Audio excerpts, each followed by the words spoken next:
Venkatesh, this is the third day vlog. ஒரு வழியாக ஊருக்கு வந்து சேர்ந்துட்டேன். பார்த்தா மணி ஒரு 8 ஆயிடுச்சு. சரின்ட்டு பெட்ஷீட்லாம் மடித்து வச்சுட்டு கரெக்டாக ப்ரஷ் பண்ண போய் கிளம்பிட்டேன். சரியான பசி. சரி டக்குன்னு போய் ப்ரஷ் பண்ணிட்டு எதாவது சாப்பிட்லான்ட்டு டக்குன்னு ப்ரஷ் பண்ணி முடிச்சுட்டு வந்துட்டேன். அதுக்கப்புறம் வீட்டில் பார்த்தீங்கன்னா தோசை சுட்டு தந்தாங்க. சரி ஒரு தோசையெல்லாம் சாப்பிட்டு முடிச்சுட்டு கரெக்டாக காஃபி போட்டு தந்தாங்க. காஃபி குடிச்சிட்டே வந்துட்டு சரி இன்றைக்கி என்ன மாதிரி விளாக் போடலாம், சரி எங்கேயோ ஈவினிங் போய் ஓடிட்டு தான் போடலாமா அப்படின்னு யோசிச்சுன்னே இருந்தேன். அப்புறம் தான் நம்ம தம்பி வந்து ஐடியா கொடுத்தான். சரி நான் அந்த மாதிரி மீன் வளர்க்குறேன், நான் ஃபுட்டு போடுறேன், அந்த மாதிரி நீ எடுத்துக்கோ அப்படின்னு சொல்லிட்டு ஐடியா கொடுத்தான். சரி நானும் ஓகேடான்னு எடுத்துக்கிட்டேன். ரொம்ப நேரமாக போர் அடிச்சிட்டே இருந்துச்சு, என்ன பண்ணேன்னு தெரிலன்னு சொல்லிட்டு வீட்டுக்கு வெளியே வந்துட்டு ஒரு மரத்தில் ஒரு பூ இருந்துச்சு. அதை போய் பிடுங்கலான்னு பார்த்து அதுக்கப்புறம் சரி வேணாண்டான்னு விட்டுட்டே வந்துட்டேன். இதுதான் மெயின் மேட்ரு. நம்ம வந்துட்டு புண்ணாக்குன்னு சொல்லுவாங்க. நம்ம வீட்டில் வந்து 2-3 தோழர்களை வந்து வளர்க்குறாங்க. அவங்களுக்கு வந்து நம்ம சாப்பிட்டோம்லே அந்த மாதிரி அவங்களுக்கு வந்து ஃபுட்டு ப்ரிப்பேர் பண்ணணும்னு சொல்லிட்டு சொன்னான். நானும் போயிட்டு அதை ஃபஸ்ட் டைம் இப்போ தான் பண்ணுறேன். நான் எப்படி பண்ணே தெரியாது.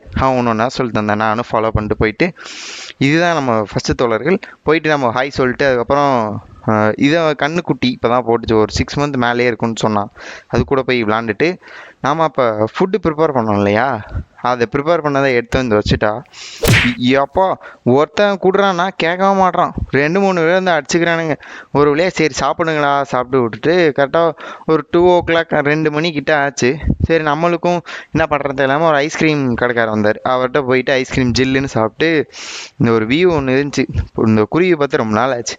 சரி எடுத்து காட்டலாமேன்னு காட்டிட்டு அப்புறம் வீட்டில் பட்டுன்னு வேலை சொல்லிட்டாங்க. சரி என்னடான்னு பார்த்தா போய் மேலே இருக்கிற ஜாமான்லாம் எடுத்தாடா அப்படின்ட்டாங்க. நானே எடுத்து வந்துட்டு சரியான வேர்வை.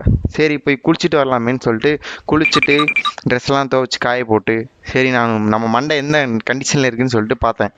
அப்புறம் நம்ம வீட்டில் டிராக்டர் இருக்குது. அந்த டிராக்டரை தூக்கின்னு கிளம்பிட்டோம். சரி வாடா எங்கேயா போகலான்னா எங்கடா போகிறேன்னு கேட்டால் இந்த மாதிரி வேலை இருக்குடா வாடா போகலான்னு கூப்பிட்டு போயிட்டேன் ஏமாற்றி.